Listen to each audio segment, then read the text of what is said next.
So now we have come to the next Namavali, which is Om Śri Sāi Sarvāntaryāmine Namaḥ. Let's move on to the passage.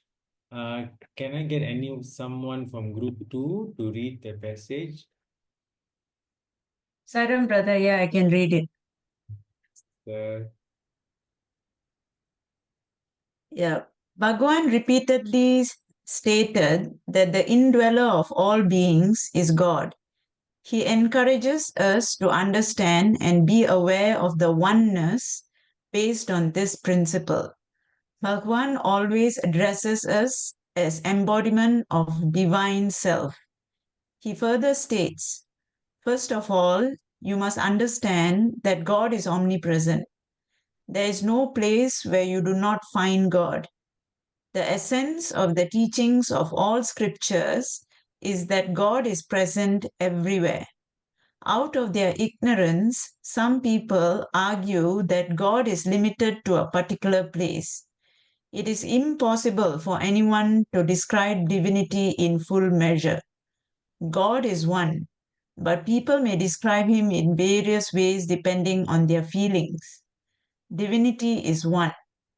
It is sign of ignorance to divide God in the name of religion and limit him to a particular name and form. God is limitless and boundless. He is Sarvantaryami, the all-knowing inner motivator. He is Sarvabhuta Antaratma, indweller of all beings. How can anyone describe such divinity? God is present in everyone in the form of the divine self, Atma. Develop such self-confidence and spirit of oneness. Sri Sathya Sai Speaks, Volume 38, 2005. Professor Kasturi refers to a declaration by Bhagwan Baba about his nature to a devotee. When someone asked him, "What is this power that you possess by which you are able to read us like a book?" Baba replied, "This is no power which I have earned. This is no power which I use in specific instances. This is my very nature. I do not enter into your mind and discover all that lies hidden there and reveal them to you. I am ever there. I am the motivator of all minds. You cannot think or feel or act without my being aware of it." Garland of 108 Precious Gems. Go ahead, sister, can read the questions as well. Questions, yeah. Self-reflection. Question number 1. How will I nurture my capacity to experience the divine presence in everyone and everything, everywhere, in every moment?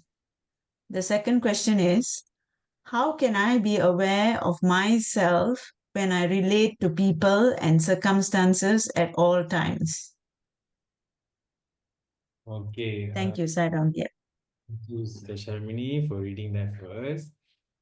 So I think it's self-evident here that what Swami says here is that God is omnipresent and we shouldn't limit him to a form, just like what Brother James mentioned just now. Yeah. But it doesn't mean that if you pray to the form will not respond to you.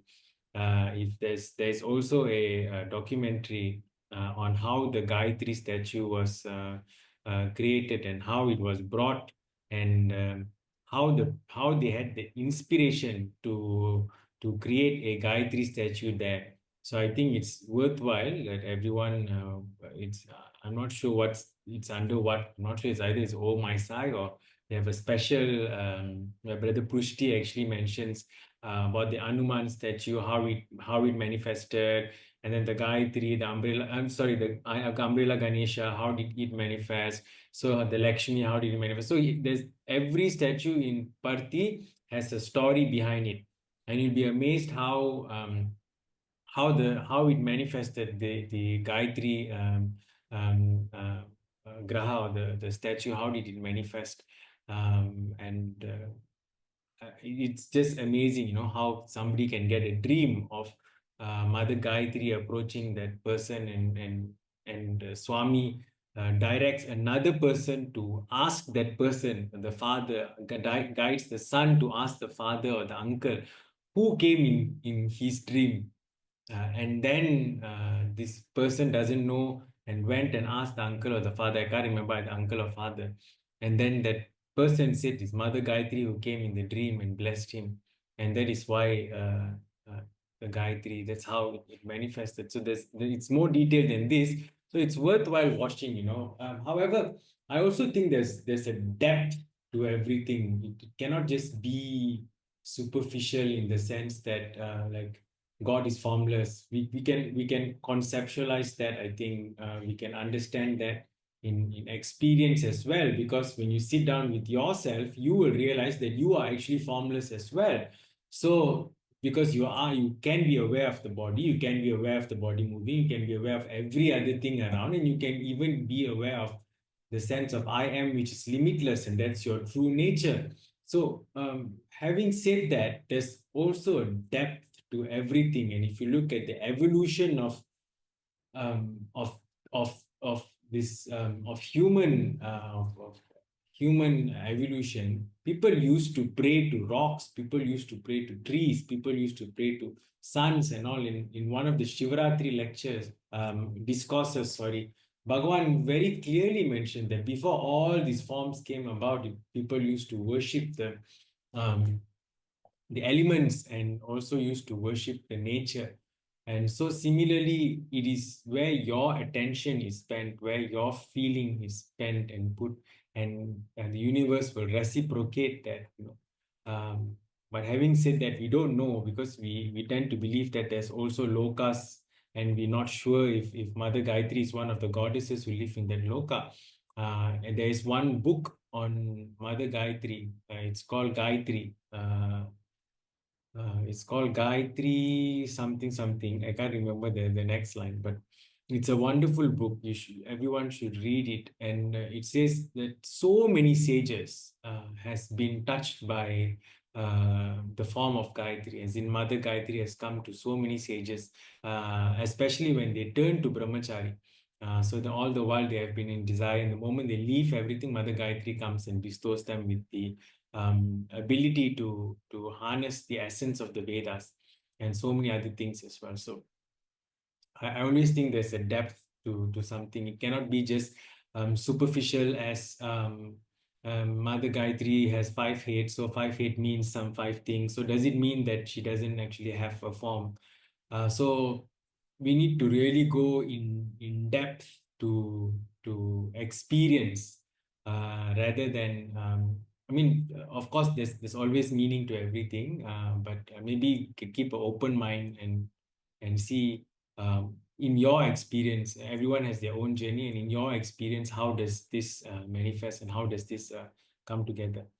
Okay, so moving forward, let's see how our participants, sorry, our members in the group have answered the self-reflection. So the first question is, how will I nurture my capacity to experience the divine presence in everyone and everything, everywhere and every moment? Nurture my capacity to experience the divine presence. Okay. So how do you see the oneness, right? So in everything, everywhere, and also the divine, the divinity that they are talking about here, which is the Sarvāntaryāmine. How do you experience that presence? And the second question is, how can I be aware of myself when I relate to people and circumstances at all time? Okay. Of myself, meaning the true self. Okay. Can we have Sister Sharmini or Brother Govind or Sister Shanta to start? Okay, brother, I can start. So the first question, how can I see in everything, everywhere, every time? I connect with the verse that we chant regularly, right? After our bhajans and all that, the verse Brahmarpanam of the Bhagavad Gita.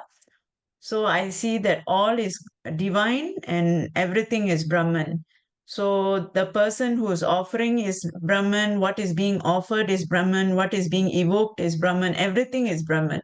So that kind of gives me that connection. So I'm able to see it in everything, generally.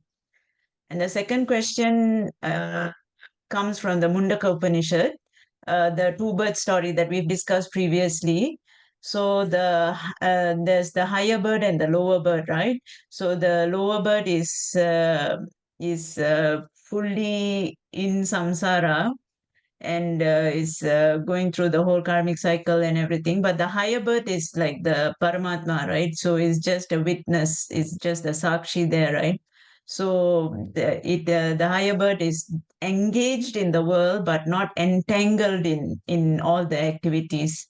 So I try to keep reminding myself of that, and then trying to see if I can go about my life in with this in mind all the time. Yeah. Thank you, Brother Saira. Thank you, Sister Shamini. Well said, well said. Thank you so much. Okay, let's move on to Brother Govin. Brother Govin, are you here? Yeah, Sairam, yeah. Good thoughts and good deeds. This will make me sure, Sri Swami, through service. Mostly I go through service. Through service, I will see people and see Swami, serving the people with Swami's form. And the second one is all the time I'm not in the awareness. Yes, that's very true. But during satsang service, and I will continue to be in that presence. During bhajan, yes. Sairam. Thank you, Brother Govin. Okay, Sister Shanta, are you here? Sai Ram, brother. Yeah. So as I said earlier, Swami is there everywhere, but I can feel the oneness in my heart by joining the satsang or bhajans or doing whatever I can as a form of service to whoever it may be. I feel the oneness in me. Sai Ram, brother. Sairam. And the second question, sister, how are you aware of yourself, your true self in all the circumstances? So that's what I have said. It's related to the first question also. I can feel the oneness in me, that Swami is in me. So whatever I do with my thoughts, words and deeds, I try to see Swami in me and feel his love in me, and also that same love extending to all the or everyone and all nature. Okay, thank you, sister. Sai Ram. So as you can see here, different people have different ways on how they can expand, or they can, nurture their capacity to experience the divine, or how they cultivate this oneness. It's very interesting that neuroscience has actually found out that oneness is actually cultivated at one part of your brain. So it means to say that you can cultivate this oneness, just like Brother Govind said, and my Sister Shamini and also Sister Shanta. All these positive qualities, or this part of experience can be cultivated, and one way to also cultivate this oneness is through meditation, right? So when you meditate, you can actually cultivate this oneness, especially when you're giving these subtle impressions or these subtle prompts to your subconscious mind. This very wonderful book on the power of the subconscious mind by Harvard, if I'm not mistaken, Murphy. So it tells you what your subconscious mind can actually achieve just by having this subtle impressions or subtle prompts. And so it's the oneness in the way how we cultivate this oneness can be different in each and every one of us, but ultimately we will all move towards experiencing, if Swami is your the connection that you have, so then you will see Swami in everyone. And as Brother James mentioned, you will transcend from the form to the formless, because when you notice that it is Swami who sees you or responds to you through all forms. This reminds me of a very an experience shared by Sister Nalini, or Auntie Nalini, who's our spiritual VP. She told me once that, so I was sharing with her my experience of meditating in certain sacred places and praying to forms and how I appreciate the energies and all that. So, and she told me that, Savitan, whichever form I pray to, I only feel Swami. She only feels Swami. No matter whichever form she prays to Savitan, in my heart is only Swami. And that time I was quite taken aback. And I think as your spirit evolves, or as your soul evolves, you tend to, especially when you are in the organization doing Swami's work, you tend to, that transition happens very smoothly. We don't have to meditate very frequently. We don't have to do so many things, and the transition happens. And I agree so with Professor Suresh, because he mentioned that you don't have to worry about these things. Of course, for intellectual benefit, that's wonderful, but but we don't have to worry about it at all, because you have full faith and you have already surrendered to Bhagavan to take care of it, and let him take care. Let him plan. Yes, after all, he knows what's best for us. These devatas, they have been living before we were even here, and they know more than us. So let them use their intelligence to plan what's next for us. So similarly, moving forward, the second question also seems to be, everyone seems to have a different way on how they can be aware of their self and relate to people and circumstances at all times. For my own personal experience, I would say that meditation really, and of course, not only meditation, but meditation and also service really plays an important role in seeing Swami in everyone in every circumstance.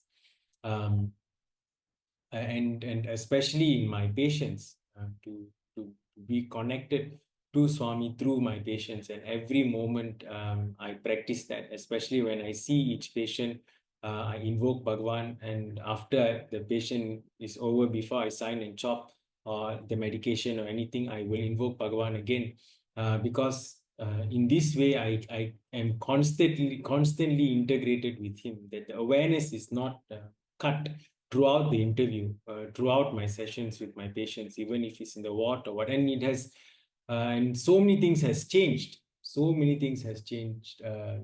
This remarkable healing, and so many things.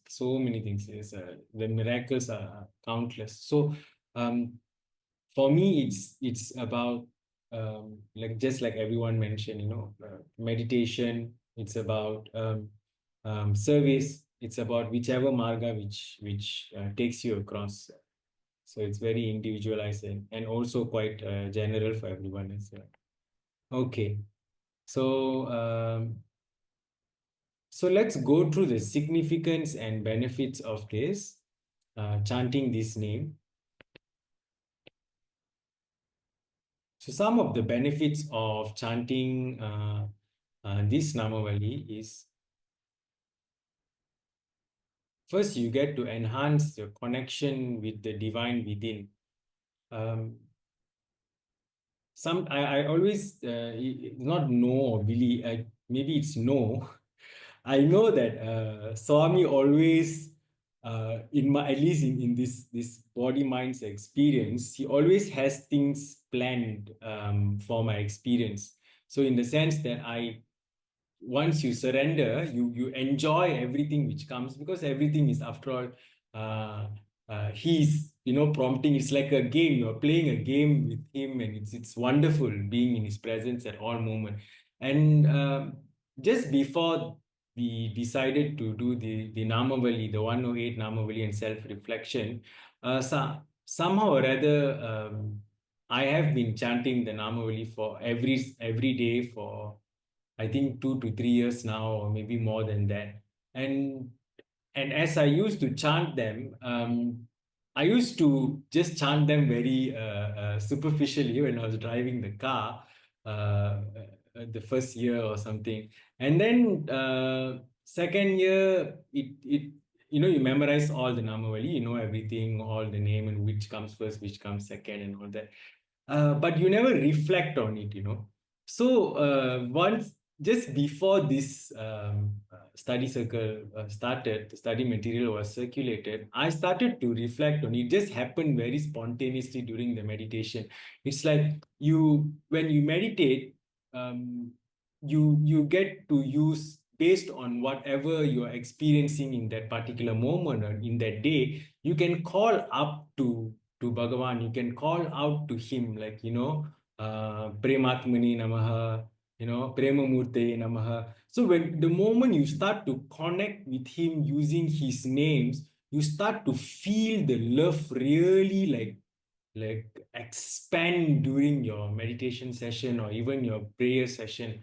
And then you use that love, in your meditation or in your chanting or in your practice. So similarly, you develop this connection with the Swami within, which is the formless Swami. And then it also helps you to increase your awareness and introspection, in the sense that the awareness and introspection, not the awareness that we are all, after all, the same thing. If you listen to Ramana Maharishi's lectures, or all the Swamijis, they tell the same thing. I am you. I'm not different than you. But so then the challenge is, how do you come to that realization? Then you and Swami are one. But at the same time, there's this form with the afro hair and the orange robe, which seems to be very beautiful and very charming, very loving. And how do you to transcend that, to see that Swami is, after all, you? And that goes back to the awareness that, after all, he's that indweller, and that same indweller is present within your heart. And the realization or self-realization is you realizing that you are actually that, the I am that, so,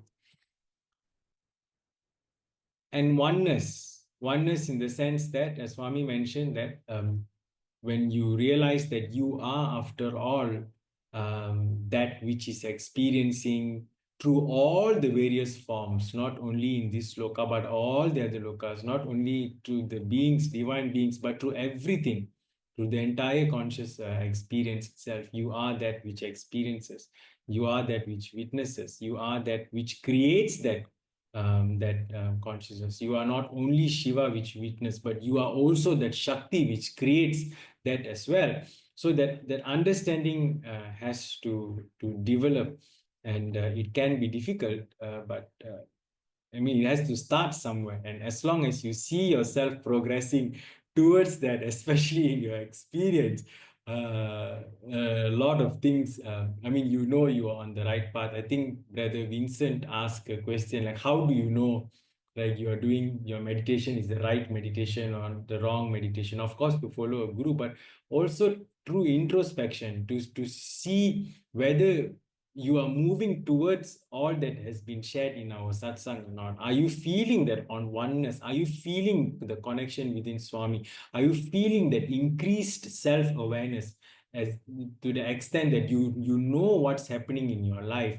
You don't need a third person to come and tell you, brother, maybe during after bhajan you shouldn't talk too much, or brother, maybe you can speak softly, or brother, the words that you say are offending many people. You don't need people to say all of that, because your awareness is so high, so intense, and so increased to an extent that you know what's happening with you, and you know what's happening with people around you as well. And finally, moving towards Shanti and tranquility is when you realize that, after all, it is you who is experiencing yourself. And then there's nothing much to be worried. And especially when Sharanagati happens, when surrender is there, complete surrender. Brother James shared on WhatsApp, I think, wisdom, pearls of wisdom. Brother James sends this pearls of wisdom. And he says the final stage of surrender is when you completely know that every action that comes out from you is actually divine motivated. Everything that you do is divine motivated. And when you reach that Trikarana Shuddhi, when you reach that stage, you are actually in peace, you are in tranquility, because you are watching the flower blossom from within yourself. The famous saint, Papaji, who's actually the disciple of Ramana Maharishi, he says that don't look exteriorly, look internally and see how beautiful you are. And that's a very profound statement, because when you look within yourself, we don't spend time, first of all, to look within yourself, right? Within ourselves. How long do we spend on a day, on an average? How many hours do you spend, or how many minutes do you spend looking within yourself, or just sitting down there and experiencing yourself, allowing everything to come out and letting go, until you go deep within yourself? How long do we spend doing that? Nisargadatta Maharaj, he spent initially he started spending at least 4 hours a day, he said, because he had full conviction in his guru's dictum, or in his guru's words, that you are God, you are Paramatma himself. So he had so much of faith that every moment or every time he had some free time, he will sit with himself. So he used to sell cigarettes, and during the free time he used to sit down and he just used to sit with himself. And I am. So every time the egoistic mind comes up with thoughts and all that, he goes back to his natural state. He goes back to his natural state until he reached one stage where he doesn't need to put any effort. When he sits, he's already in the natural state. And he went on for hours, daily hours. Of course, we don't have the luxury nowadays, because to get hours a day, it's we always rush, because so many things to do, traffic jam here, this and that. So you don't have that hours, but at least in the amount of time you have, right? How much of time is spent sitting with yourself, right?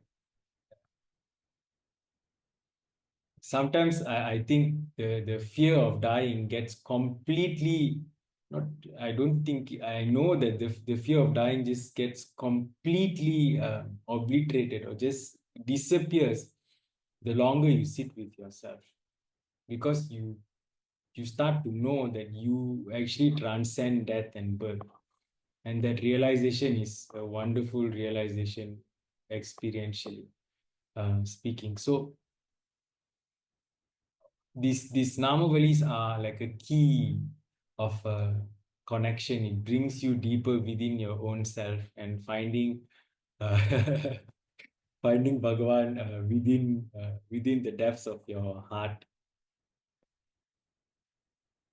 Okay, and so Swami has said in Satya Sai Speaks, volume 29, discourse 38, he has said that so many have come so far at such expense.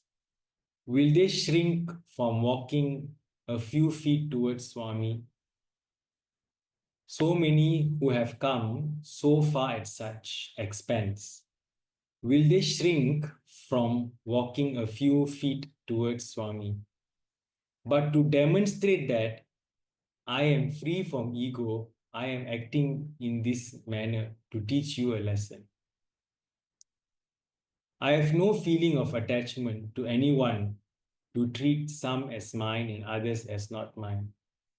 All are mine, and I am yours. Every student and devotee should recognize this truth. This is what the Gita declares. I am the indwelling spirit in all beings. And Swami has repeated this so many times. Every student and devotee should recognize this truth. All are mine and I am yours. This is what the Gita declares. I am the indwelling spirit in all beings. So, dear brothers and sisters, I think Swami has very clearly mentioned here that he is, after all, within each and every one of us. And these Namavalis, they provide an avenue for self-discovery, provides an avenue for us to go deeper within ourselves. And once you start to experience these names, as Brother James mentioned, when they did the Laksha Archana and started to tear, and you start to experience the instant response from the heart, instant response that divinity is in fact present within you, then you will not look outwards anymore. You will always look inwards, even during your prayers, even during your meditation. Every time your awareness is like, 30% externally, 70% will be internally, every time. Because you have already realized that divinity is present within you and not outside you. And so let's watch this one video on the relationship you can have with the relationship with Satya Sai is the best relationship you can have. And Swami went and sat at the dining table. And Swami asked for puris. See that there was a stunned look in the face.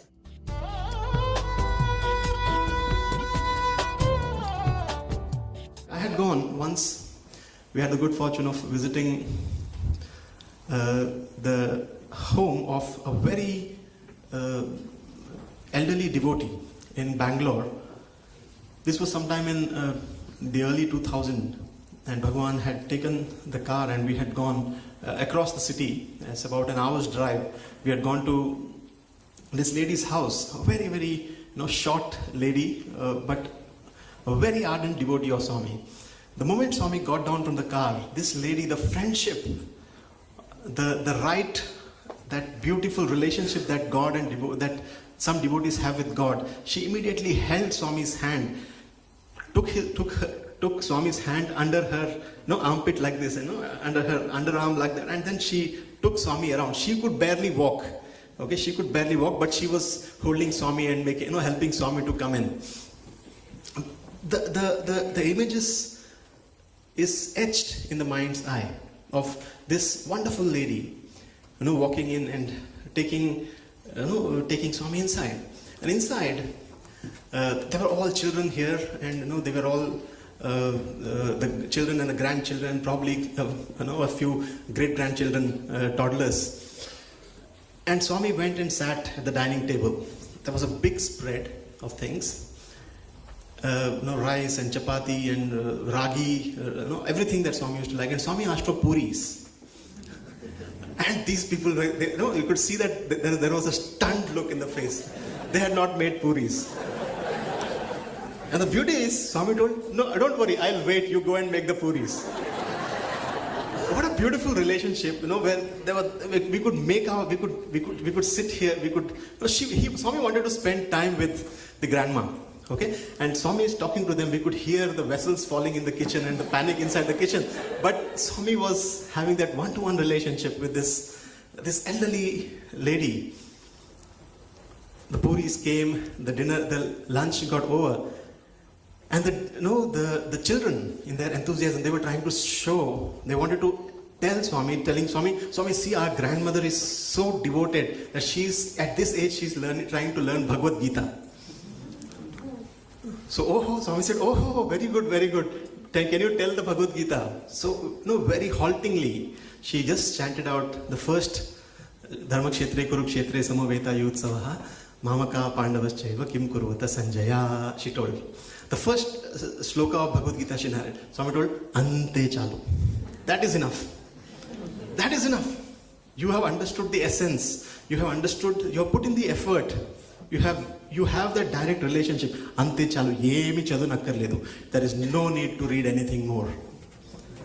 That need, the importance of feeling the love, feeling the friendship, feeling the oneness with God is the essence of all sadhana. That's what Swami says. And this is possible only when we have a relationship with an avatar, with a human frame onto which we can project all our ideals. And he is the one who embodies all those ideals that we cherish. And that relationship is what Bhagwan wants.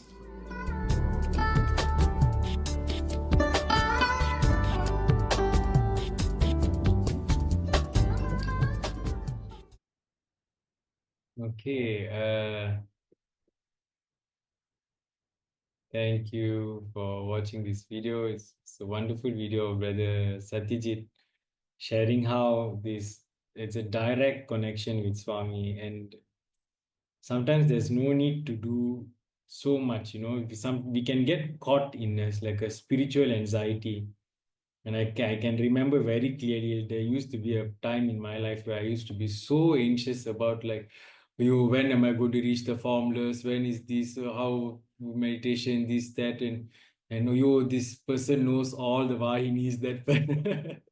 And you used to, there used to be a time where it used to mean something that these inadequacies, uh, of not being able to chant Rudram, or not being able to know all the Vahinis in depth, not being able to know this sloka, that sloka, use this as in your speech and all. There used to be that inadequacy and that spiritual anxiety of, I must be like this person, or I must be like that person. And as you have that direct connection with Bhagavan, and when you look inwards and you look within yourself, and just like Swami tells that grandmother, this is enough. You get that assurance every time you sit inside. And it doesn't stop you there. It doesn't stop you from wanting to learn Rudra. It doesn't stop you from wanting to read all the Vahinis. It doesn't stop you from wanting to sing the bhajans and chant his name and be in his presence. But instead of doing that intellectually the last time, but now you do it because you really love him. You do it because you just feel that the connection between you and his presence is just so strong, and you want to do it just because you love him. You just want to love him more, and you don't know how you can love him more, and all these Rudram, Vahinis, and everything, the service, the meditation workshops, and everything that we do, it's just a way to show our love to him. Doesn't mean Brother Prem Anush in one of his talks in US, I think he shares that does Swami really need you? We tend to have this conception, the misconception, sorry, that Swami actually needs me and I need, and just like how you need Swami, does Swami actually need you? And he says that Swami doesn't need you per se to live and to shower his grace and all that. Doesn't really need you. But it is out of his own compassion and is out of his own love that he has decided to keep you within his circle.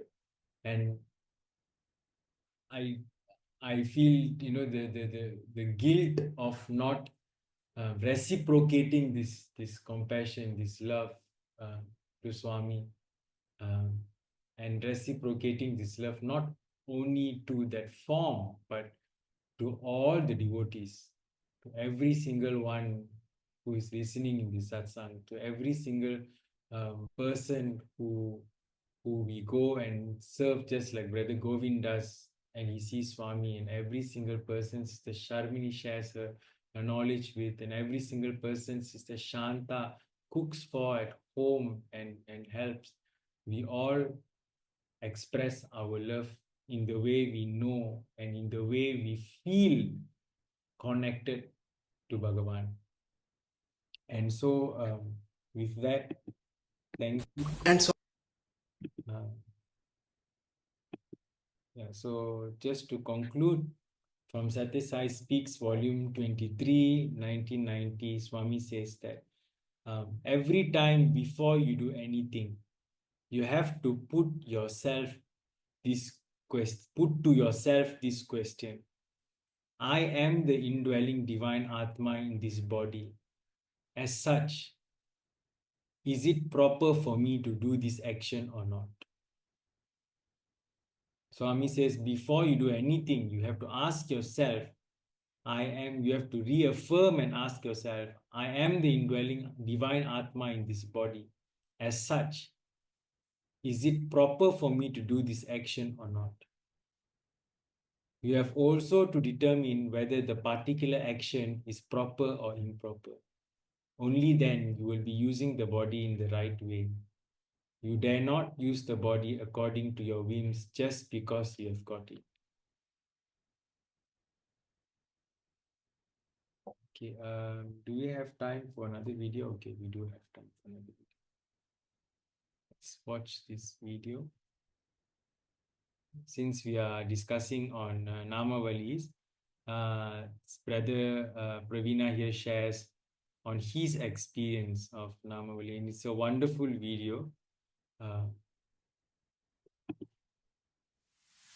Love is God. Live in love. Live in love. Live in love. Om Śri Sāi Ram. Welcome to this episode of O My Sai.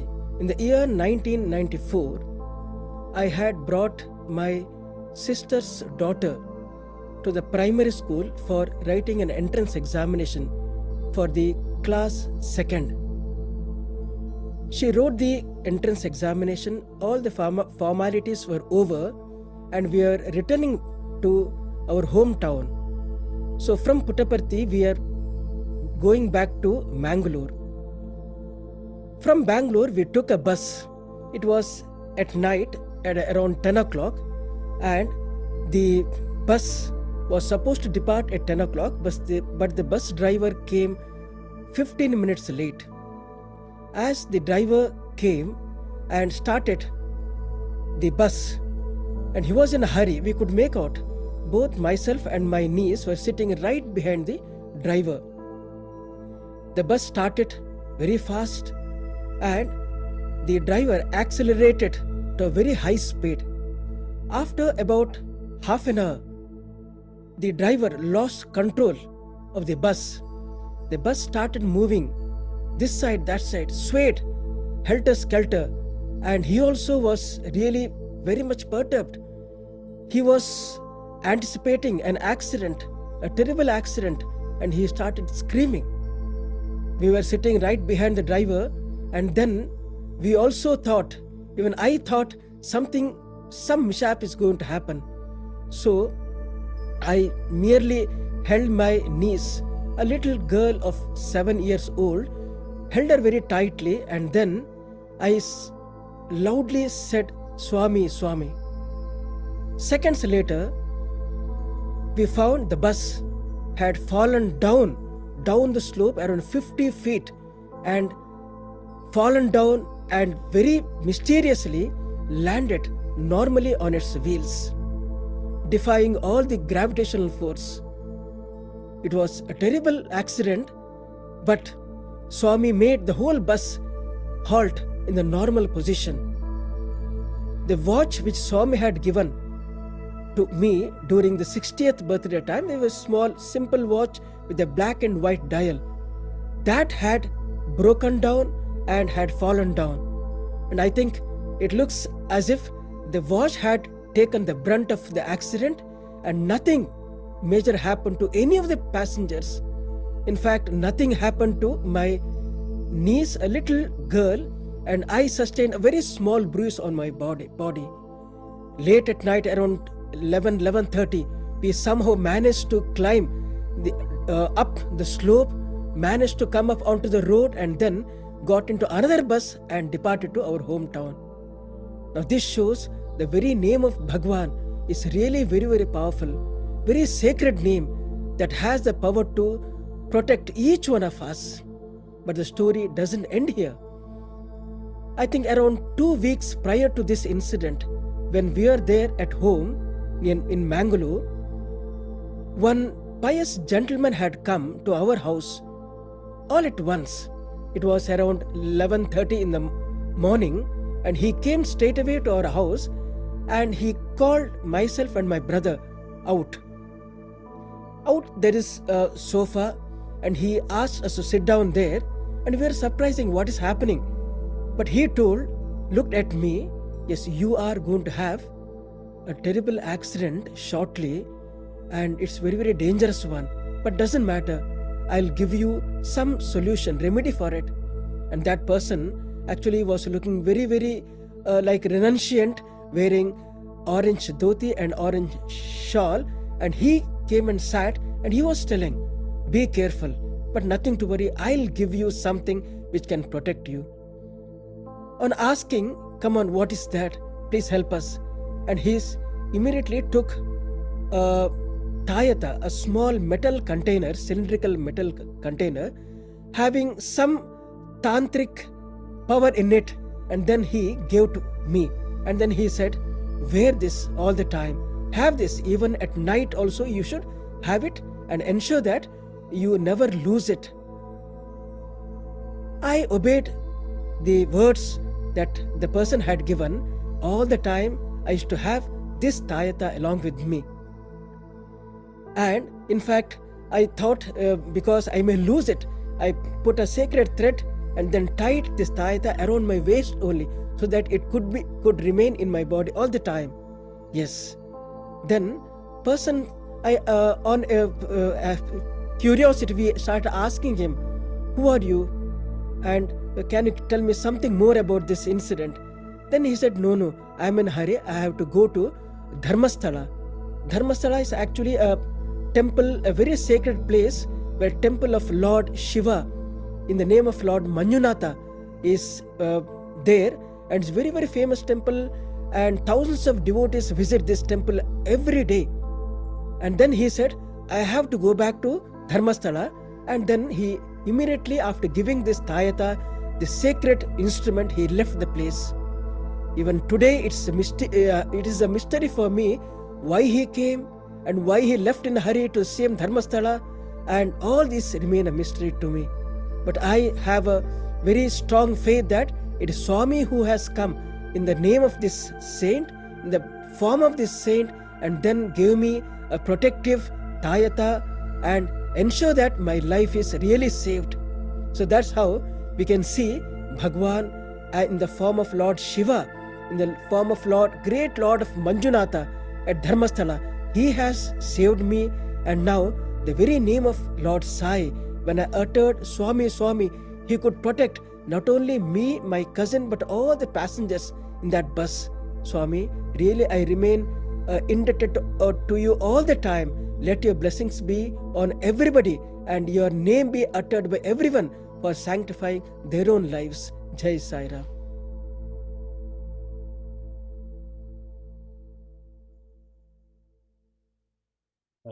So the brother here actually mentioned very clearly that Swami's name has power to it, and he didn't say Satya Sai Baba or he didn't say any other name, or he just said Swami, right?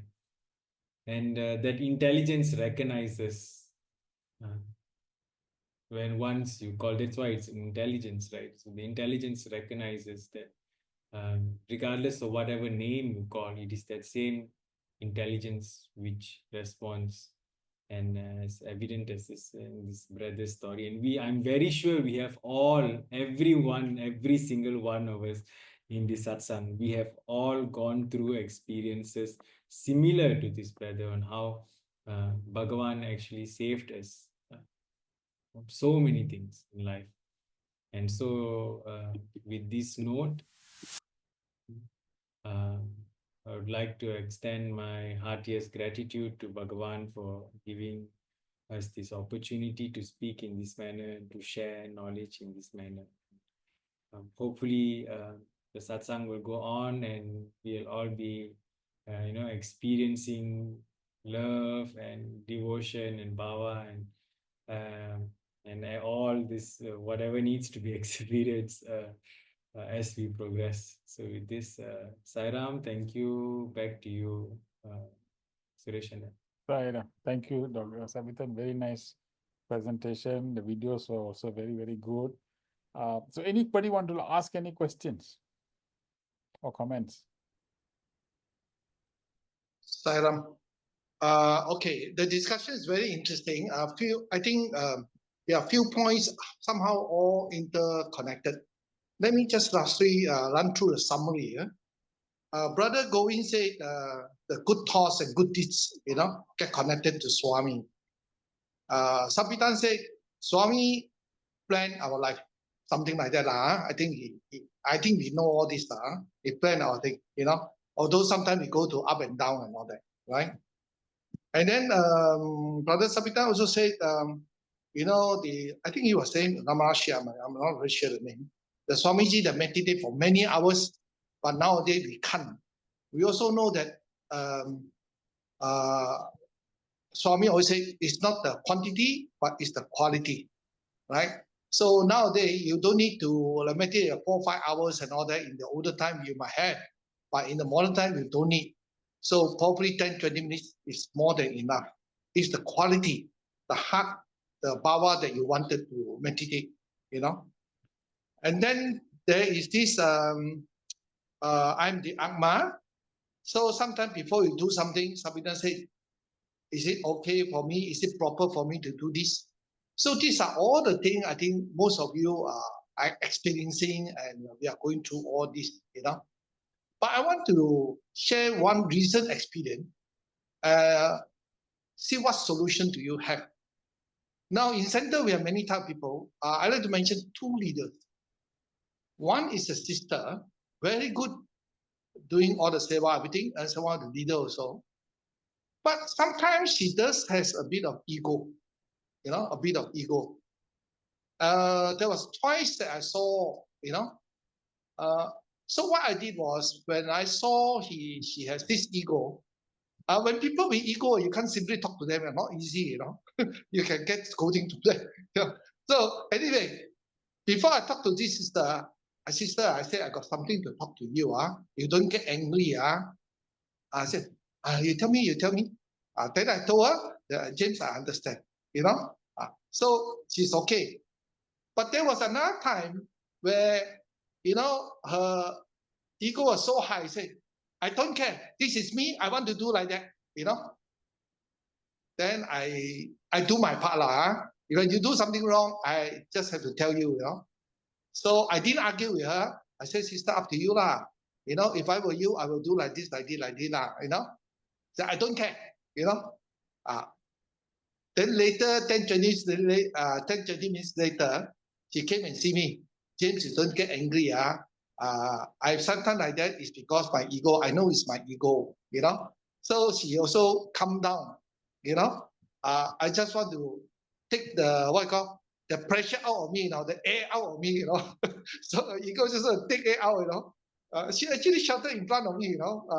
So I was very calm, and I just tell her, you know, up to you, you know. I already told you what is the right thing, you know. So she not necessarily apologize, but then the way she come and talk to you, say, James, don't get angry, sometimes like that, because the pressure inside me, and then I need to let go, you know. Now, there's another similar incident, another brother who loved to do seva. But this brother ego is very high one at times, and then he's moody, you know. He's moody at times. And many leaders got scolded by him, you know, for doing good. So I was talking about going and say doing good deeds, and then you feel very happy. Of course, we feel very happy. We want to somebody do something wrong. Somebody say, if your friend do something wrong, you must tell them. If you don't tell them, you pay some of the karma also.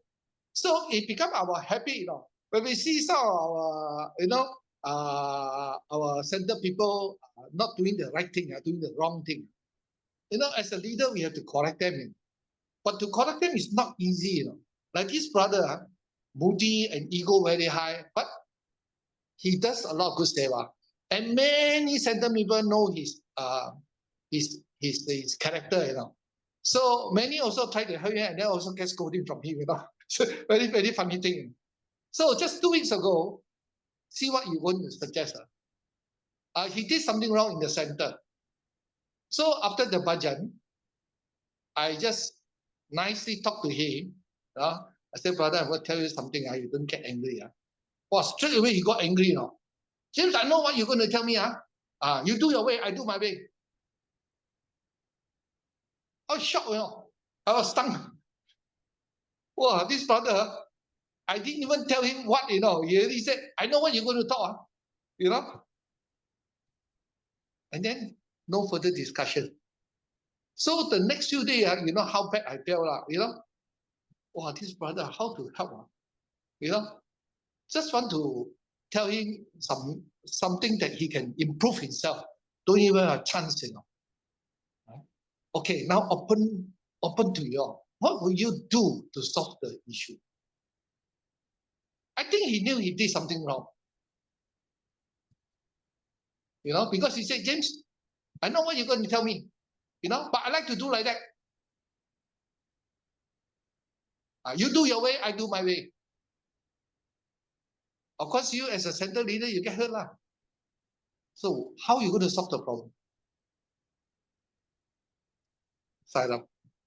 I hope they're not on the Zoom call.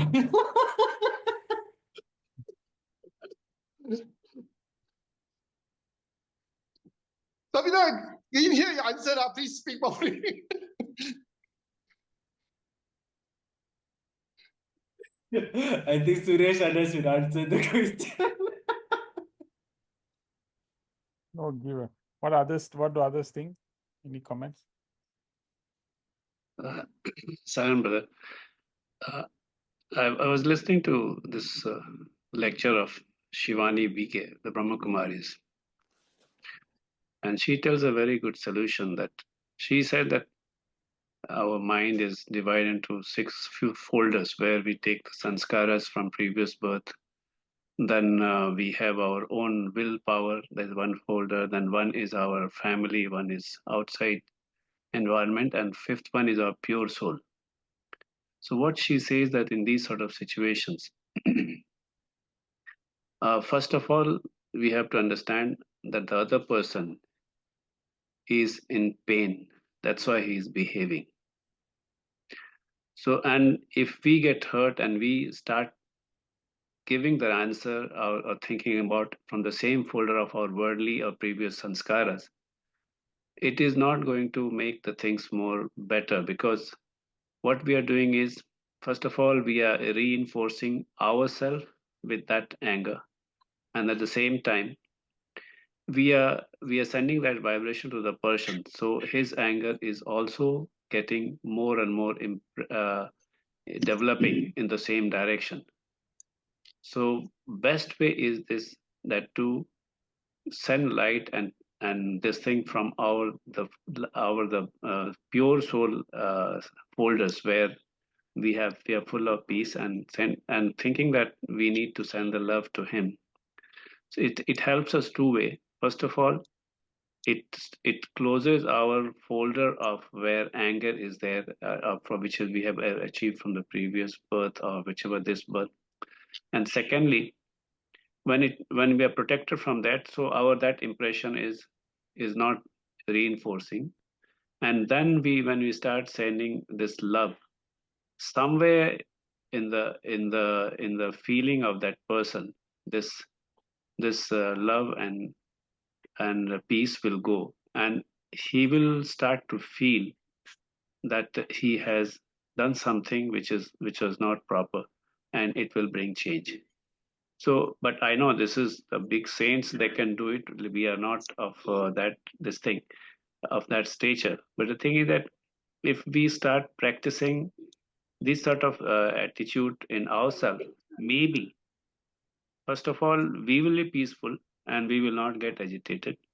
So that 50% we are reducing the outbreak, and slowly it will bring that person to realize that he has done something which is not correct and it is hurting others, and that is how we can bring change. This is what I learned from this. It's a very powerful way of thinking, and once we do that and once we proceed in this field, I think it will bring first of all change in ourselves, not to react, and then it will bring change in the other person.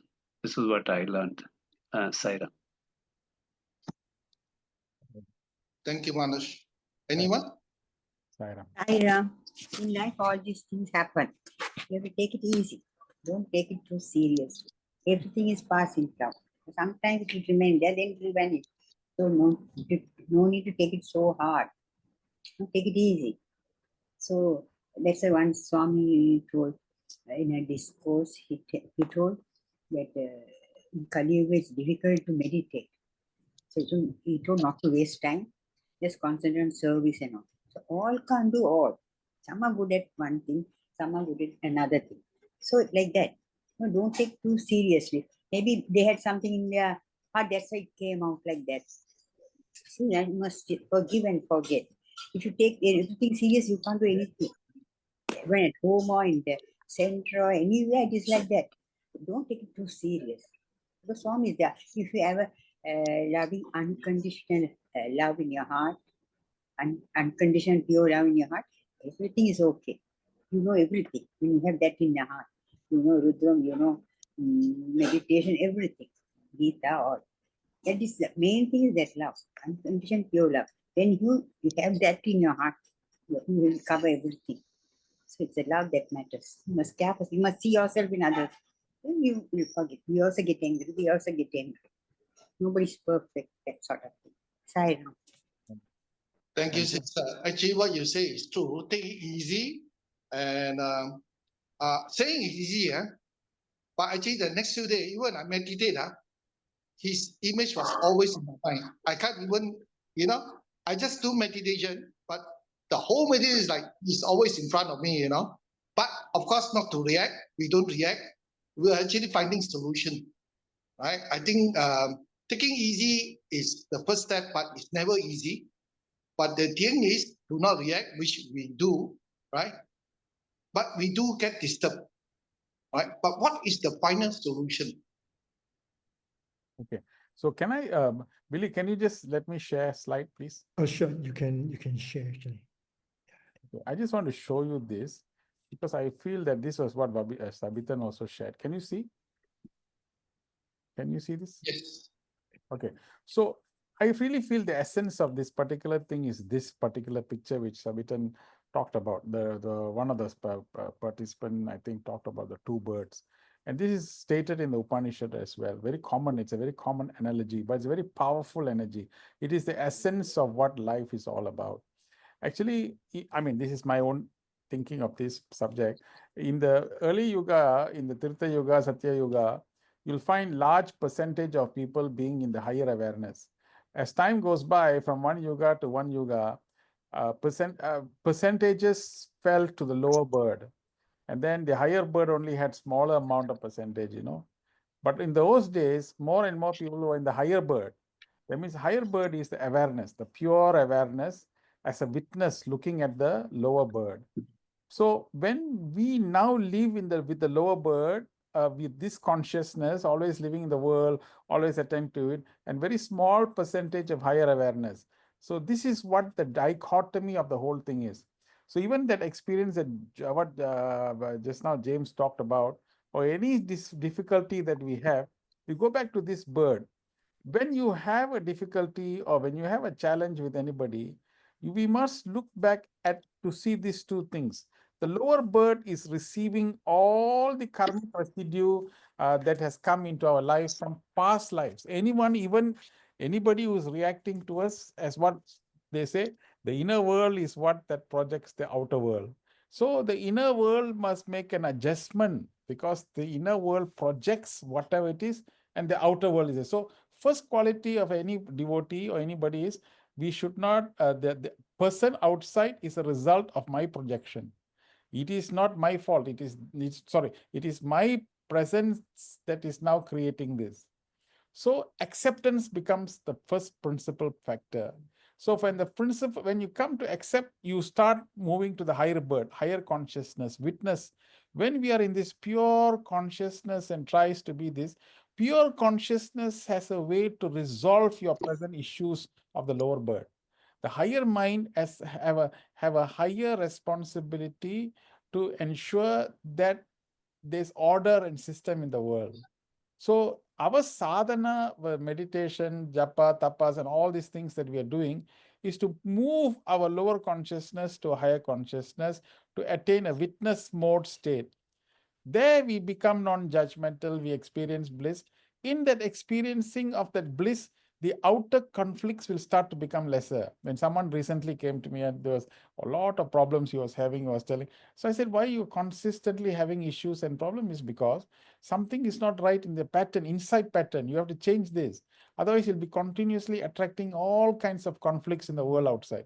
Any conflict in the outer world is a result of this. My student, one PhD student came to me And she came to me crying and said, my cultures are contaminated. My every day, my cultures are contaminated. I don't know what to do. I'm so upset. I'm so affected. My experiments are failing and all that. So I sat down in the room. I told her, what is happening in your life? So she said, Prof, I'm nothing. I'm okay. But the things, nothing. No. Tell me what is happening in your life. No, there is nothing. No, there is something happening in your life. Tell me what is happening. Then finally she told, my mother is asking me to get married, and I have this conflict in my head, and I don't want to get married. I want to get my PhD. Then only I want to get married. So I said, what has that got to do with PhD and marriage? There's got no two mutual thing. No, I want to get my PhD, then get married. Why? Why would you want to put something like that? Is the boy available? I said, yeah. Is it a good boy? Yeah. Are the parents approve? Yeah. You also approve? Then what is the problem? So you think it's okay for me to get married? Yeah, go and get married and then do your PhD. As long as the boy allows you to do it, it's okay. Don't worry, just go. So she immediately telephoned her mother and said, okay. Within 2 days, cultures okay, experiment okay, everything okay. So the inner world causes the outer confusion. So our whole problem in life is this mantra this statement, the fourth one, what Sabitan mentioned, is a very powerful one. It means what? I am in everything. I am the inner motivator. I am available all over the place. What does it mean? He's available everywhere. So first quality I must not have, I must not limit myself. Second quality I must have the highest potential because he is the inner motivator. Third quality that I must never have a doubt in my life because God will be there with me. Fourth quality I must have is that everyone is a manifestation of divine. So I need not have any animosity with anybody. Fifth quality I must have is that I'm happy and I want to make sure everybody else is happy. So once I have that awareness of the power of this, I immediately turn this into myself. I need not look at God and say that you are this, you are that. Hey, I am like this. And the methodology of doing that is make Baba live in your heart and follow like this. Then slowly move our mind to the higher bird. On the higher bird standing on the higher branch, you see everything as a witness. You see everything as a witness. Once you become into the witness, you don't have to worry. The system will take care by itself. You'll find a solution. Even this particular predicament of this guy, you will find a solution and he will come more acceptance. They will have more acceptability to the idea that you're professing. At some point, he will also become a good person because the fact that he has come to demonstrate this quality means high time that quality will be disappearing from him. That means he's already become into our awareness of this quality. That's why in the Ho'oponopono theory, where you see the same thing, if the Ho'oponopono, the Sabitan which always used to talk about, same quality. If the negative patient is sitting there, why is he sitting there? He's in front of me. So I say, I'm sorry, please forgive me, I love you, thank you. I thank you, I love you. I say this continuously in order for me to make sure the external problem is solved. So dear friends, this particular thing is, this whole idea of this mantra is empower ourselves. Empower from this moment onwards. That means any problem that comes into me, why is this problem? What is it teaching me? Okay, what should I do? I go into higher awareness. And then in that higher awareness and meditation, and then what James was saying, slowly that particular person's problem also will get resolved. Spirituality is to address social issues, address individual problems, address and make our life peaceful, happy, and joyous. That's what we are here for. So this concept of these two birds is very important. If you continuously be in the lower bird, you will always be reacting. Move to the higher bird, you will always be responding. So lower bird always will be demanding. Higher bird will always be commanding. See the difference? Lower bird will always demand. Higher bird is the one that command. So more and more spiritual people should move back to the higher bird and live in that awareness and then come down and act with that awareness in the world outside. You'll find you'll get solutions faster. You'll become also a solution provider. And at the same time, experience peace in the process. This is what our spiritual life, and that is what Swami has come to teach. So this is a very symbolic thing which needs to be contemplated upon. Don't leave it as just a mythology or story and form. The masters are very clever in doing this. They always give certain things there and ask you to contemplate for us to reflect and derive a greater benefit out of that particular contemplation. Okay. So Actually, you all are given all the answer there. But okay, just give me 1, 2 minutes. I share what happened. How do I solve it? Okay, you HQ, I just roughly run through. Okay, as Manu said, you send love, I chant Gayatri for him. Then the other thing, I know I shouldn't react. Third, I also know that Swami is testing me. Fourth, I also know that probably it's my karma. I scolded some people. Now I got scolded for nothing, for even doing good. Okay. Then what happened? In the end, cannot find any solution. The final thing I did was, I said, Swami, I leave it to you. You settle with him. You settle with him. I don't care. I don't think about it. Okay. I've done everything. I leave it to you. 12 days later, this brother called me, and then pretend to talk to me. Said, James, I done this. I said, okay, thank you. Problem solved. Fantastic. James, now let's apply that. Just now what I told you was the theoretical aspect of the entire mechanism. You talked about the practical aspect. So now let's compare. Theoretical aspect, you see, if your method of thinking was, okay, this earlier, maybe I must have got scolded other people, therefore now I'm getting scolding. So what is that? Acceptance. See, you started to accept the situation. You're not defending. Acceptance. You started to reconcile. You started to contextualize. Once you acceptance, and then you moved from the lower bird, went to the higher bird. Higher bird, leave it to Swami. You, whatever you want, you do, Swami. This guy. So once you go to the higher bird, there's a resolution taking place. See, now after a few days, problem solved. See, this is what I'm trying to tell you. The way in which what you have done actually is beautiful. What you have done is so beautiful. But I also what do you call it? It concurs with the theory of spirituality, which gives you validity of this whole experience. So it is not hypothetical. It is not theoretical. It's a very practical way of doing this. See, somehow, Swami, I didn't know you got a solution, James. I quickly went this and talked, but it's nicely coming in after the theory. You're giving the practical part of it. So Swami is so wonderful. Yeah. Thank you, James. Thank you so much. Yeah, Sai Ram. So beautiful. It was a very nice session. Remember the two birds. Remember this. These are all very powerful analogies and example. Now you have to take it back in life and see and practice this in real life. With these few words, we wait for next week eagerly. Thank you, Sai Ram. Sai Ram. Shanti, Shanti, Shanti. We look forward to seeing all of you next week. Next week's presentation will be by group 3, okay? Sai Ram. Sai Ram, thank you. Good night. Sai Ram, thank you. Thank you, Sai Ram, Sai Ram. thank you.